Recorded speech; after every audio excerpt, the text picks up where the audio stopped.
네, 여러분 만나 뵙게 돼서 정말 반갑습니다. 미국 캘리포니아 LA에서 목회를 하고 있는 동양선교교회 담임 목사 김지훈 목사입니다. 여러분 만나 뵙게 뵙게 돼서 너무 반갑고요. 너무 반가워서 목이 메이네요. 네, 특히 제가 참 좋아하고 또 존경하는 우리 김병삼 목사님 목회를 하시는 만나교회에서 말씀을 나눌 수 있게 되어서 너무 좋습니다. 제가 10년 전에 목사님 만나 뵙고 유학을 떠나서 한 번도 한국을 와보질 못했습니다. 제가 10년 만에 한국에 온 건데요. 문화가 굉장히 많이 바뀌었더라고요. 그래서 저도 좀 변했겠죠.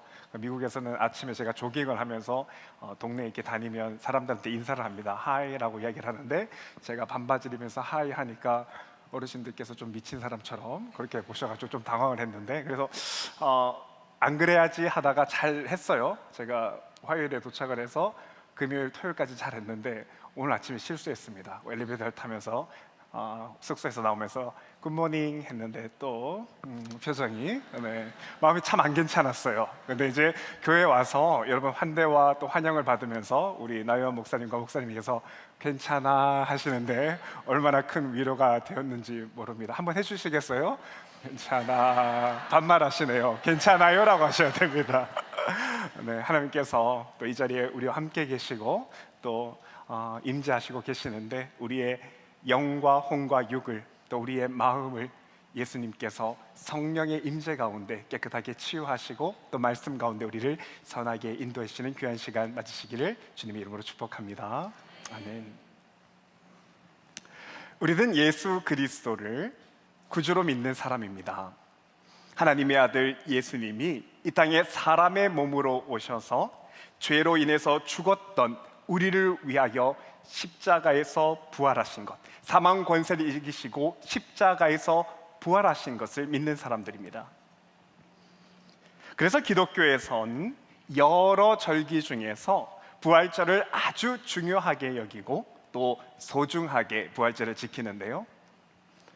특히나 부활절이 되기 전에 40일 전에는 이 기간을 사순절이라고 해서 부활절 전 40일 동안 자신의 죄와 자신의 삶을 깊이 들여다보는 시간을 가집니다. 제가 알기로 올해 만나교회에서도 그리고 또 지난해도 사순절에 회개하는 시간을 깊이 가진 것으로 알고 있는데, 그런데 이 사순절이 원래 정신이 있는데 세월이 지나면서 많이 왜곡되고 변질되는 것이 사실입니다. 여러분, 특히나 미국 아래에 남미에 있는 나라들을 가보면 국교가 카톨릭이죠. 사순절 시작되기 하루 전날에, 죄송한 표현이지만 정말 미친 듯이 고기를 먹습니다. 남미에서는 사순절이 시작되면 주님의 십자가와 고난을 묵상하면서 사순절 기간 동안 고기를 먹지 않는 전통이 있습니다. 그런데 이것이 변질되어서 사순절이 시작되면 절대로 고기를 먹지 못하게 되니까 사순절 전날에 미리 고기를 많이 먹어두자는 엉뚱한 행사가 진행됩니다. 그래서 주님의 고통을 기억하면서 고기를 잠시 삼가하자라는 것이 아니라 까르네 레바레, 있는 고기를 다 먹어 없애자. 사순절이 기간이 되면 더 이상 고기를 먹을 수 없으니까 미리 많이 먹어두는 것으로 사순절의 원래 정신이 훼손되고 변질되었습니다.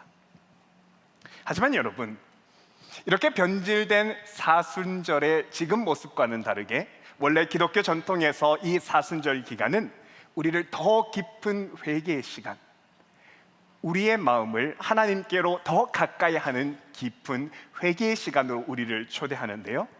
그래서 오늘은 여러분과 함께 원래 사순절의 기독교 전통에 대해서 여러분과 함께 말씀을 나눠보고자 합니다. 사순절은 주 9세기부터 서방 기독교에서 시작이 되었는데, 주님의 십자가와 십자가에서 당한 고난을 기억하면서 우리 마음에 자신도 모르게 자리 잡고 있는 불순물들을 걸러내는 시간으로 사순절을 시작하게 되었습니다. 당시 기록에 보면 여러분, 사순절을 시작할 때는 두 가지 예식을 통해서 사순절을 시작하게 됩니다. 먼저는 교회에 있는 성도들이 사순절 시작하는 첫날에 자신이 입고 있던 겉옷을 깨끗하게 빨아 입습니다. 깨끗하게 겉옷을 세탁하고 난 후에 그 겉옷을 깨끗한 겉옷을 입고 사순절 예식에 참석을 하게 되고요. 그리고 둘째, 종려나무 잎을 태운 그 채로 십자가를 몸에 긋는 예식을 합니다. 여러분, 그래서 미국에서는 미국 감리교회를 중심으로 해서 십자가를 이마나 혹은 손목에 긋는 그런 예식을 진행하고요. 제가 섬기고 있는 동양선교교회에서도 이 예식을 했는데, 종려나무 잎사귀를 태운 죄로 손등이나 이마에 십자가를 긋는 예식을 합니다.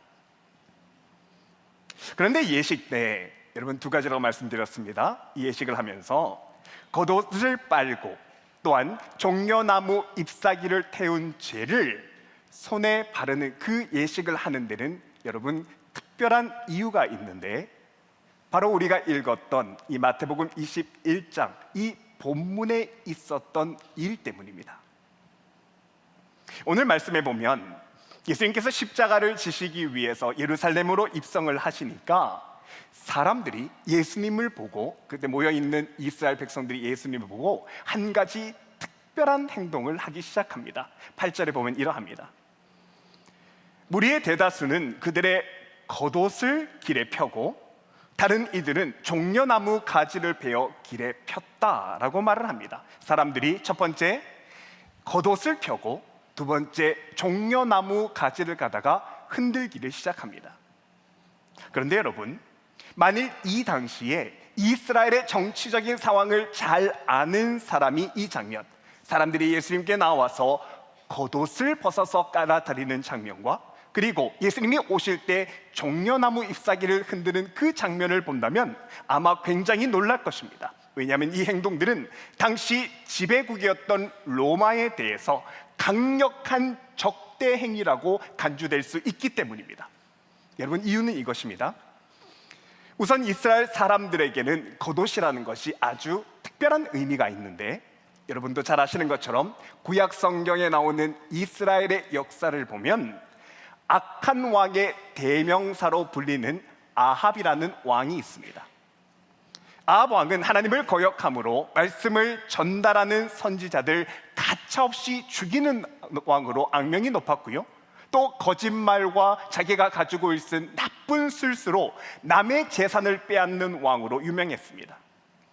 그런데 이 아합의 악행이 회개를 하지 않고 계속 악행이 진행되니까 하나님은 이 당시에 이스라엘의 군대 장관이었던 예후라는 사람을 새 왕으로 세워서 아합 왕을 치기로 작정하셨는데요. 그래서 하나님은 이 결심을 하신 그 다음날 일찍 젊은 선지자 하나가 예후를 만날 수 있도록 예후 쪽으로 사람을 보내시게 됩니다. 그날 아침에 예후는 이제 앞으로 장차 왕이 될 사람이죠. 이 예후가 다른 군대 장관들과 아침에 회의를 하고 있었는데, 그런데 그 회의 장소에 젊은 선지자, 하나님이 보내신 젊은 선지자가 와서는 예후를 밖으로 부르는 겁니다. 그리고 예후가 문 밖으로 나오니까 이 젊은 선지자가 하는 말이, 자신은 엘리사 선지자와 하나님이 보낸 사람인데 앞으로 예후 당신은 장차 이스라엘의 새 왕이 될 것이라고, 그래서 지금 현존하는 이 아합 왕을 심판하는 새로운 왕조를 열게 될 것이라고 예언을 합니다. 여러분, 이 말을 들은 예후가 처음에는 아주 얼떨떨했는데요. 아니, 아합 왕이 지금 눈 시퍼렇게 살아있는데 어떻게 자신이 왕이 되겠냐고 얼떨떨했지만, 예후가 잠시 후에 하나님의 말씀에 순종하여서 그 자리에 무릎을 꿇고 왕으로서 기름 부음을 받게 됩니다. 그리고는 예후가 다시 장관들이 있는 회의하는 방으로 들어오는데, 그런데 군대 장관들이 예후의 머리를 가만히 보니까 예후의 머리에 왕에게 기름 부을 때 쓰는 감람나무, 그 귀한 성전 감람나무 기름이 묻어 있고 그 기름이 예후의 머리에서 뚝뚝 떨어지는 겁니다. 그러자 거기 있던 모든 군대 장관들이 일제히 일어나서 하는 행동이 열왕기상 9장 13절에서 이러합니다. 우리가 각각 자기의 겉옷을 급히 취하여 섬돌 위 곧 예후의 밑에 깔고 나팔을 불며 가로되 예후는 왕이라 하니라. 장관들이 겉옷을 벗어서 예후 앞에 깝니다. 이렇게 해서 예후는 이전 왕권을 전복하고 새로운 왕조를 여는 새 왕이 되었는데, 그래서 여러분, 이스라엘 사람들에게서 겉옷을 깐다, 누군가 앞에서 겉옷을 벗어서 겉옷을 깔아 놓는다는 것은 이 사람이 현재의 왕과 왕권을 뒤엎을 수 있는 새로운 왕이 된다는 의미가 겉옷에 담겨 있는 것입니다. 그런데 예수님이 예루살렘 성으로 가까이 오니까 사람들이 겉옷을 벗어서 깔기 시작하는 겁니다. 이건 마치 예후가 이전 왕권을 뒤엎고 새 왕이 되어서 당시 압제에 있던 이스라엘 백성들을 아합 왕권에서 해방하였듯이 예수님도 이제 새 왕이 되어서 우리를 로마의 압제에서 벗어나게 해달라는 그 바람을 담아서 이스라엘 백성들이 겉옷을 깔았던 것이죠. 그런데 여러분, 이런 로마 전복에 대한 그 바람은 두 번째 종려나무 가지도 동일합니다. 종려나무는 생명력이 아주 강한 나무인데요, 그래서 종려나무는 나무 가지를 많이 잘라내거나 심지어 뿌리를 거의 다 잘라내도 이듬해 다시 살 수 있는 생명력이 강한 나무가 바로 종려나무입니다. 그래서 유대인들은 자신들의 강인함, 밟아도 다시 일어나는 생명력이 있는 그 종려나무가 자신들과 비슷하다고 그렇게 여겼습니다. 그런데 이 종려나무는 밟아도 다시 살아나고 불구덩이에 넣어도 이듬해 다시 싹을 틔울 수 있을 만큼 생명력이 강하지만 단 하나, 종려나무 중앙에 있는 중앙줄기, 여러분 이것을 키파라고 하는데, 중앙줄기 키파를 딱 잘라내게 되면 이내 종려나무는 죽어버립니다. 그래서 화면에서처럼 유대인들이 머리에 쓰는 모자가 바로 종려나무의 것과 동일하게 키파라고 불리는데요, 이 모자가 종려나무 중심 줄기에서 키파라는 말이 유래된 것입니다. 아무리 유대인들이 다른 나라의 식민 통치를 받고 또 종으로 팔려 다녔어도 하나님에 대한 믿음의 중심만 잃지 않으면 우리가 다시 살아날 수 있다, 신앙의 키파만 지킬 수 있으면 독립할 수 있다라는 생각으로 머리에 종려나무를 상징하는, 종려나무 중심줄기를 상징하는 키파를 쓰고 다니는 것입니다. 그래서 유대인들에게 종려나무를 흔든다는 것은 우리나라로 치면 마치 독립기념일이나 3.1절에 나라의 독립을 바라면서 태극기를 흔드는 것과 동일합니다. 게다가 이 종려나무는 예루살렘 성 내에서는 절대로 자랄 수 없는 나무가지입니다. 여러분, 종려나무는 물이 많은 곳에서만 자랄 수 있는데, 그래서 종려나무는 23마일 정도 떨어진, 예루살렘 성에서 23마일 떨어진 여리고 성에 가서야만 볼 수 있는 것이 이 종려나무 가지이죠. 그런데 여러분, 예수님께서 예루살렘에 입성하셨을 때 사람들이 종려나무를 들고 흔들고 있다는 것은 이 사람들의 이미 오랜 시간부터 준비해서 로마의 전복을 바라면서 예루살렘에 들어오기 전에 최소 23마일 정도, 지금으로 따지면 한국으로 따지면 한 40km 앞에서부터 종려나무 가지를 가지고 준비해서 예수님께 나왔다는 것입니다. 그리고 요한복음 12장 13절에서 이렇게 준비한 종려나무 가지를 들고 사람들이 예수님을 이렇게 대합니다. 종려나무 가지를 가지고 맞으러 나아가 외치되 호산나 찬송하리다, 주의 이름으로 오시는 이 곧 이스라엘의 왕이여 하더라. 여러분도 아시는 것처럼 호산나라는 말은 구원하소서, 지금 구원하소서라는 말이고요, 예수님을 이스라엘의 왕이라고 이 사람들이 부르는 것은 예수님이 이제 당신이 이제 앞장서셔서 로마를 전복하고 우리를 이끌어 달라는 정치적이고 군대적인 요소가 여기 있는 것입니다. 이제는 우리가 로마의 압제에서 벗어나고 싶으니, 그래서 예후 때와 같이 당신에게 겉옷을 벗어서 깔고 종려나무를 우리가 열심히 흔들 테니 당신은 우리를 로마에서 구원해 될 새로운 왕이 되어 달라고 강력하게 예수님께 요청을 하는 것이지요. 그런데 여러분, 이런 사람들의 뜻과는 다르게 예수님의 의도는 이들과는 전혀 달랐습니다. 예수님은 로마의 전복을 위해서 예루살렘에 입성한 것이 아니셨죠. 여러분, 예수님께서 예루살렘에 오셨을 때 예수님은 무엇을 타고 오셨죠? 나귀를 타고 오셨습니다. 우리가 이 부분을 아주 유심하게 그리고 정성스럽게 한번 봐야 되는데요, 여러분, 원래 나귀는 왕이 타는 것입니다. 예수님이 겸손하셔서 나귀의 새끼를 타신 것이지, 원래 나귀는 이스라엘 문화에서 왕이 타는 것이 사실인데요, 여러분, 예로부터 예루살렘은 높은 해발 고도가 높은, 마치 컵을 뒤집어 놓은 것 같은 높은 산지인데, 그래서 역대 이스라엘 왕들은 예루살렘 동네, 예루살렘 동세를 정찰하기 위해서, 알아보기 위해서 장실의 영토로 내려올 때는 가파른 산에서 마을로 힘들게 내려와야 되기 때문에 이 지형을 잘 오르락 내리락 할 수 있는 나귀나 노새를 타고나였습니다. 그래서 여러분, 사무엘하 16장 2절에도 보면 다윗 왕이 시바가 이르되 나귀는 왕의 가족들이 타게 하고 라는 구절이 있는데, 나귀는 왕족들이 타는 것이었고요. 또 열왕기상 1장 44절에도 보면 왕께서 제사장 사독과 블레셋 사람을 솔로몬과 함께 보내셨는데 그들 무리가 왕의 노새에 솔로몬을 태웠다라고 말하면서 왕이 노새와 나귀를 타고 다녔다는 것을 우리에게 알려줍니다.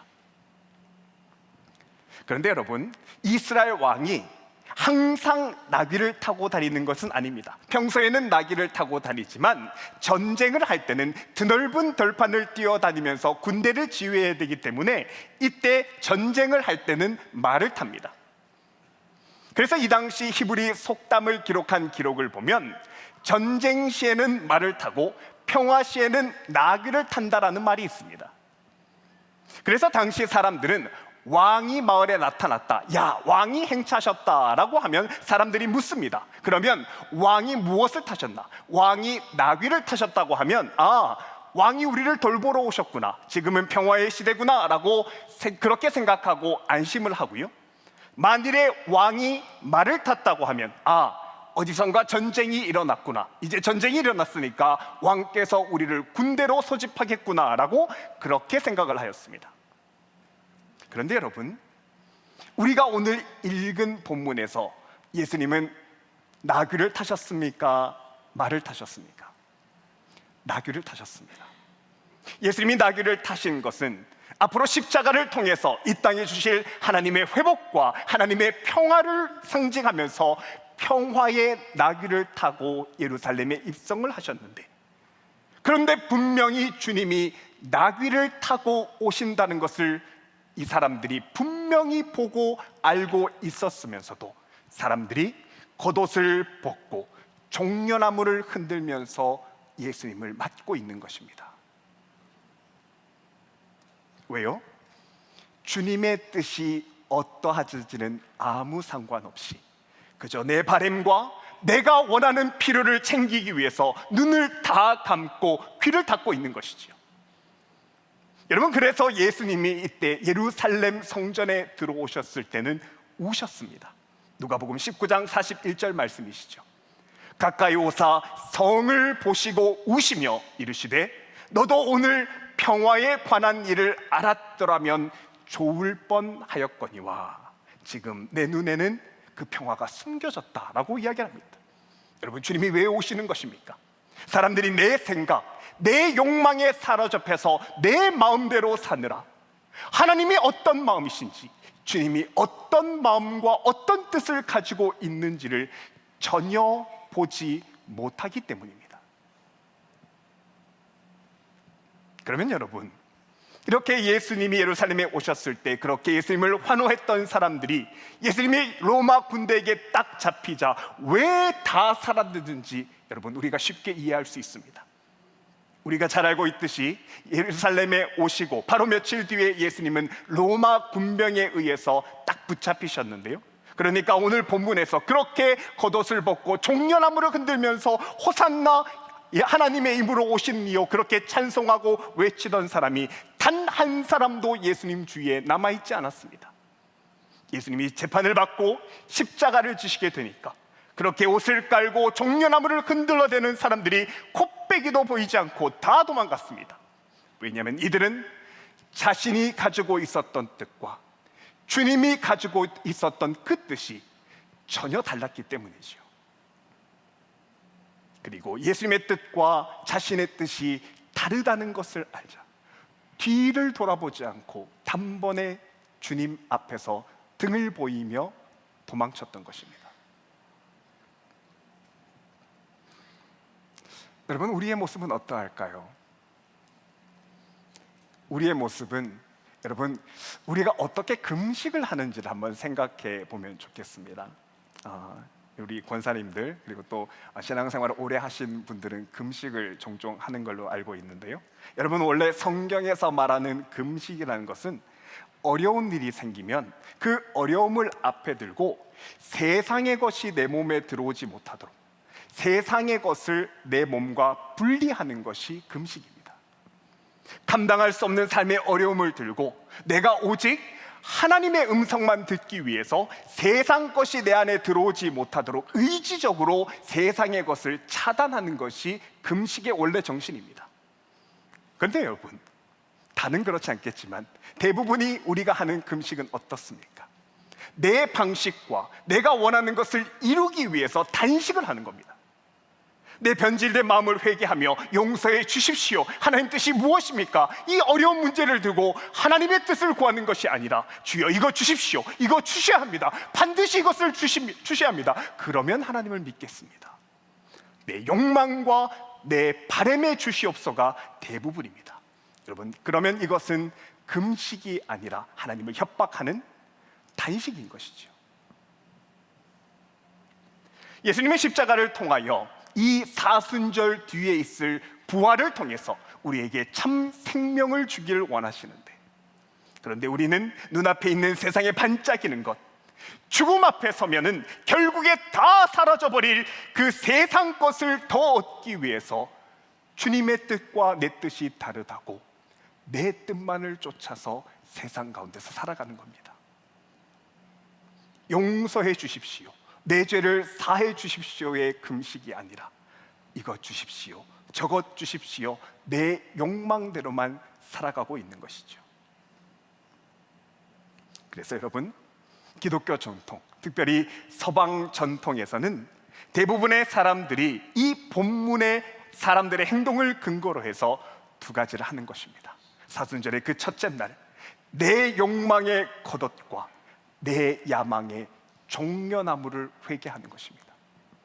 그래서 두 가지 겉옷을 빨고 종려나무 잎을 태워 만든 죄로 십자가를 긋는 행동을 하는 것입니다.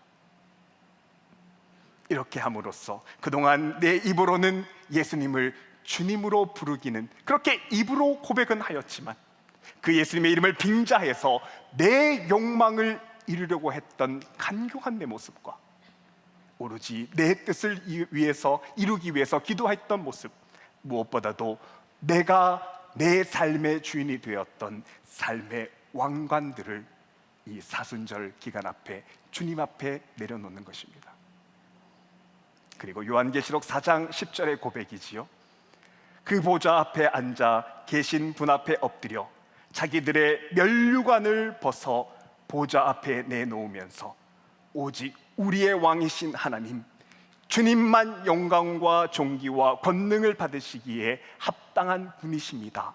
이 고백을 우리 기독교 전통에서는 해왔던 것입니다. 무엇을 고백하는 겁니까? 이제까지 내가 내 삶의 주인이 되어 내가 왕이 되었던 내 삶의 왕가를 하나님 앞에서 벗어놓는 것입니다. 이제까지는 내가 내 힘으로 내 뜻대로 내 삶을 살아왔지만 이제부터는 내 삶을 이끄시는 분이 오직 주님이라는 것을 고백하면서 내 삶의 주인 되었던 교만과 내 힘과 의지로 살았던 미련함을 그 예배 시간을 통해서 예배 시간마다 고백하는 겁니다. 그러면서 삶의 주인이 내가 아니라 하나님으로 바꾸는 작업을 하는 것이지요.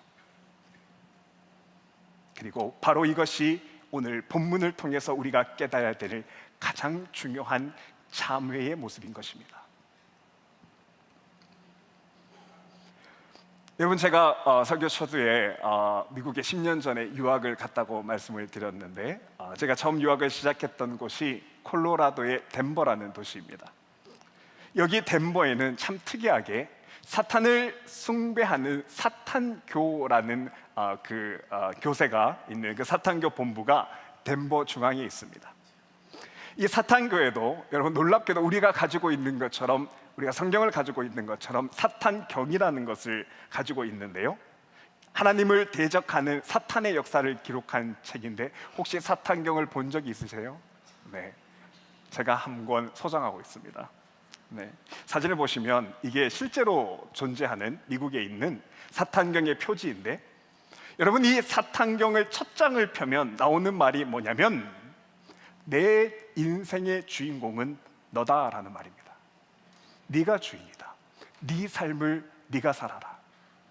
여러분, 이 말을 바꾸어 말하면 내 자신이 내 인생을 주도하는 것은 하나님 앞에서 죄라는 것입니다.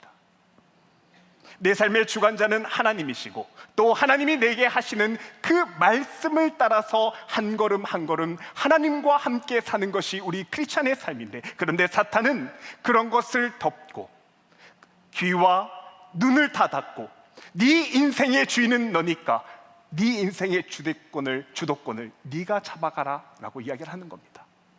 여러분, 이것이 죄입니다. 그리고 이렇게 내가 내 삶을 이끌고 나가면 점점 성령이 소멸되고, 결국 나도 모르는 사이에 하나님을 놓치게 되는 그런 큰 우를 범하게 되는 것입니다. 여러분, 이런 과정은 중세시대에 있었던 소위 모세의 뿔이라는 유명한 사건을 확인하면 알 수 있습니다. 여러분, 모세의 뿔이라는 사건을 들어보신 적이 있으신지요? 잘 모르시면 제가 한번 설명을 해보도록 하겠습니다. 여러분, 우리가 아는 것처럼 이스라엘의 지도자는 모세는 이스라엘 백성들을 이끌어서 애굽에서 출애굽시켰던 사람인데, 이 모세가 십계명을 받습니다. 근데 이 십계명을 받을 때 모세의 얼굴이 환하게 밝아졌다는 성경 구절이 있는데요, 출애굽기 34장 30절에 보면 이 말씀이 이렇게 묘사되어 있습니다. 아론과 온 이스라엘 자손이 모세를 볼 때에 모세의 얼굴 피부가 광채가 남을 보고 그에게 가까이 하기를 두려워하였다라고 말합니다. 이렇게 모세의 얼굴에는 하나님께서 우리 가운데 함께 하신다, 이스라엘 백성들 가운데 하나님이 동행하신다는 증거로 모세의 얼굴에 광채를 보여주셨는데, 여러분들, 이 광채가 났다는 히브리 단어는 카란이라는 단어를 씁니다. 뭐라고요? 카란이라는 단어를 씁니다. 그런데 이 중세의 유럽에서 성경을 번역했던 사람들이 이 광채라는 카란이라는 단어를 카란이 아니라, 이게 히브리어가 저만만 찍으면 말이 달라지거든요. 아시죠? 님 하나에 저만 하나를 빼면 남이 되듯이, 찍으면 남이 되듯이 카란이라는 단어를 케렌으로 번역합니다. 여러분, 잘못 번역한 케렌이라는 말은 뿔이라는 뜻인데요, 그래서 중세 유럽 작가들이 작품을 만든 것을 보면 모세 이마에, 여러분 보신 분도 있으실 것 같은데, 뿔이 나와 있습니다. 그림을 한번 보시면, 이것은 이태리의 조각가 미켈란젤로의 모세상인데요, 여러분 미켈란젤로의 모세상을 자세히 보면 모세의 이마 쪽에 큰 뿔이 나 있습니다. 그렇죠, 여러분? 네, 보이시나요? 네. 다른 그림을 보시면 이건 네덜란드의 조각가 슐레테프의 조각인데, 여기에도 모세의 머리에 뿔이 나 있습니다. 그리고 하나, 자그레브 성당의 모세상, 여기에도 보면 모세 머리에 뿔이 나와 있지요. 여러분, 근데 중세 유럽에서 왜 이렇게 광채라는 단어를 뿔로 잘못 번역했냐면요, 이 당시 중세 문화권에서 뿔이라는 것은 큰 능력이나 큰 힘의 상징이었습니다. 그래서 이 당시의 유럽 신화들을 보면 머리에 뿔이 달린 말이죠, 유니콘이 그래서 등장을 하는 것입니다. 이건 능력의 상징인 것이죠. 여러분, 모세가 십계명을 받을 때 하나님이 모세에게 얼굴에 광채를 주신 것은 모든 사람들이 하나님의 이 광채, 은혜를 누릴 수 있도록, 하나님의 백성들과 하나님이 함께 한다는 하나님의 영광을 볼 수 있도록 주신 것입니다. 그런데 사람들은 이 하나님의 영광의 광채를 하나님의 뜻대로가 아니라 단지 뿔의 능력, 뿌리라는 세상 능력과 힘을 얻고자 하는 그 바람 가운데 광채라는 단어를 원래 뜻이 아니라 뿌리라는 언어로 잘못 번역한 것입니다. 그리고 이 번역에 오랫동안 누구도 일을 하지 않았습니다. 인간의 자기중심성이 성경에 나오는 하나님의 말씀의 의도조차도 완전히 바꾸었다는 것입니다. 사랑하는 여러분, 우리는 모태에서부터 죄를 가지고 나온 죄인이기 때문에 자꾸만 내가 내 중심이 되어 내 방식대로 삶을 살아나가려고 합니다. 내 생각과 나의 죄가 내 마음의 중심을 자꾸만 차지하려고 합니다. 그래서 우리는 매 순간 주님이 내 안에 계시는지, 주님이 내 안에서 살아 역사하시는지, 주님이 무엇을 말씀하시는지 확인하고 또 확인해야 하는 것입니다.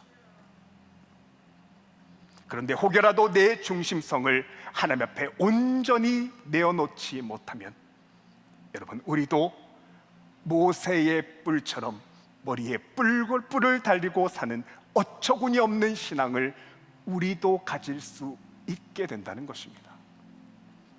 하나님을 믿는다고 하지만 내 중심적으로 내 생각이 나를 꽉 사로잡아서 머리에 뿔이 달린 이상한 형상을 우리도 믿음이라고 착각하고 가질 수 있는데, 여러분, 죄송하지만 그것이 바로 사탄경에서 말하는 네 인생의 주인은 너다라는 그것입니다. 우리의 신앙생활이 하나님의 뜻대로 살아가고자 하는 진실함 없이, 그 뜻대로 살기 위해서 말씀에 귀 기울이는 민감함과 예민함이 없다면, 대신에 내 주장대로 내가 원하는 것을 얻기 위해서 이 자리에 앉아 있다면, 여러분, 죄송하지만 이것은 세상 사람들이 벌이는 굿판과 똑같은 것입니다. 사랑하는 여러분, 그래서 우리의 예배가 중요합니다. 우리의 예배는 내가 주인 되었던 그 삶을 하나님께 내어드리며 내 인생의 주인이 하나님이 되시는 순간입니다. 세상에 살면서 나도 모르게 내가 중심이 되고 세상의 중심이 되었던 그 삶이 예배 시간을 통하여 하나님의 말씀에 민감하여져서 하나님의 뜻이 무엇인지, 하나님이 내게 무엇을 말씀하시는지 그 뜻대로 살기를 작정하며 주님과 한 걸음 한 걸음 동행하는 그 시작이 바로 예배인 것입니다. 내 안에 나도 모르게 자리 잡았던 내 중심 되었던 나의 삶을 여러분, 이 시간 하나님께 내어드릴 수 있기를 바랍니다. 내가 지고 있던 고독과 내 야망의 종려나무를 이 시간 내려놓을 수 있기를 바랍니다. 그리고 이 모든 세상 욕망을 내려놓는 우리에게 온전한 하나님의 뜻이 우리 마음과 삶에 채워져 하나님이 나를 창조하신 그 창조의 목적대로, 원래 나를 창조하신 그 목적대로 온전하게 쓰임받고 주님과 동행하는 저와 여러분의 복된 한 주간의 삶이 되기를 주님의 이름으로 축복합니다. 함께 기도하겠습니다. 하나님 아버지, 오늘 말씀대로 우리는 내가 내 삶의 주인이 되었던 내 왕관을 이 시간 하나님 앞에 내려놓기를 원합니다. 주님, 내 삶을 하나님께서 창조의 목적대로 살 수 있도록 인도하여 주옵소서. 주님이 주시는 생명과 회복과 평안이 우리 삶에 온전히 일어날 수 있도록 변화시켜 주시고 새롭게 하여 주옵소서. 우리가 힘써 이 변화를 맞을 수 있도록 인도하여 주옵소서. 예수 그리스도의 이름으로 기도합니다. 아멘. 고맙습니다. 네.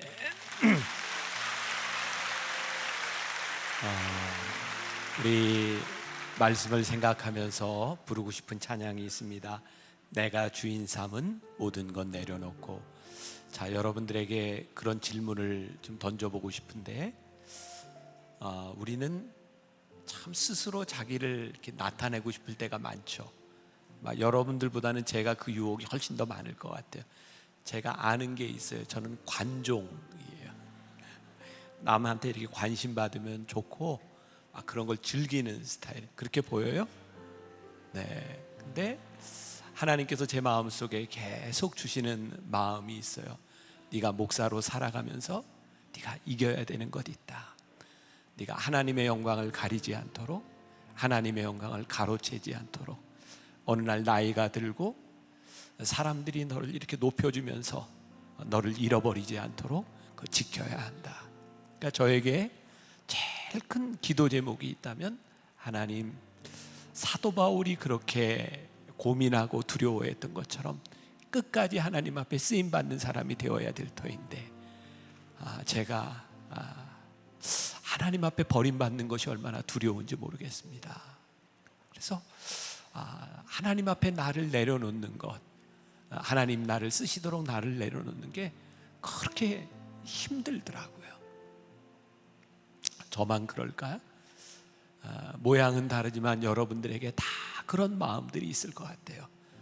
하나님을 대신하려는, 내가 주인 삼으려고 하는 것들, 그게 우리의 욕심이 됐든 우리의 뿔이 되었든, 하나님, 이 시간 내가 주인 삼은 모든 것 내려놓겠습니다. 그 주인이 다 다를 거예요. 하나님 앞에 내려놓으며 함께 찬양하고, 찬양할 때 여러분들 마음속에 기도하고 싶은 마음이 들면, 하나님, 제 힘으로는 되지 않습니다. 그러면 기도하고 우리 함께 찬양하며 기도합시다. 내가 주인 삼은 모든 것 내려놓고 내 주 되신 주 앞에 나가, 내가 사랑했던 모든 것 내려놓고 주님만 사랑. 우리 다시 한번 내가 주인 삼은, 내가 주인 삼은 모든 것 우리의 마음에는 명예욕도 있고 하나님 앞에 나를 드러내고 싶은 많은 욕망들이 있습니다. 오늘 우리가 하나님 앞에 간절히 기도하는 것이 있습니다. 내가 드러나지 않아도, 누군가 나를 인정하지 아니하도, 내가 하나님 앞에 쓰임받는 것이 얼마나 큰 은혜이고, 하나님 앞에 복되게 쓰임받는 것이 얼마나 큰 축복인지를 주님, 우리가 믿음으로 고백하게 하여 주옵소서. 아버지, 우리 사랑하는 성도들을 기억하여 주옵소서. 하나님 쓰실 수 있는 사람들, 내가 너를 필요로 할 때 쓰임받을 수 있는 사람들, 주의 거룩한 백성들이 될 수 있기를 간절히 소원합니다.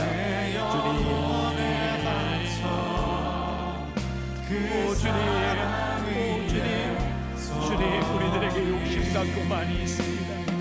아버지 하나님, 하나님 앞에 내세우려고 하는 교만한 마음들이 우리에게 있습니다. 주님, 내 주 되신 주 앞에 나가, 내가 사랑했던 모든 것 내려놓고 주님만 사랑해. 주 사랑 거친 풍랑에도 깊은 바다처럼 나를 잠잠게, 주 사랑 내 영혼의 반석, 그 사랑 위에서 주 사랑, 주 사랑 거친 풍랑에도 깊은 바다처럼 나를 잠잠게, 주 사랑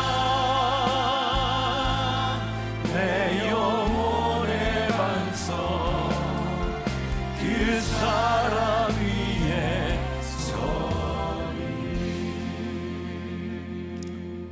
지금은 우리 주 예수 그리스도의 은혜와 하나님 아버지의 무한하신 사랑과 성령의 인도하심이 내가 주인 삼은 모든 것 내려놓겠습니다. 하나님보다 앞서고자 했던 우리의 모습을 내려놓겠습니다. 하나님 앞에 겸손하기보다는 우리의 능력으로 살아가고자 했었던 우리의 모습도 내려놓습니다. 하나님 앞에 기도하고 예배한다고 했지만 여전히 나를 주장하던 이기적이고 자기중심적이었던 우리의 마음도 내려놓습니다. 오늘 주님을 나의 주로 고백하며 나가는 당신의 사랑하는 모든 백성들 위해 지금부터 영원까지 함께 하시기를 간절히 축원하옵나이다. 아멘.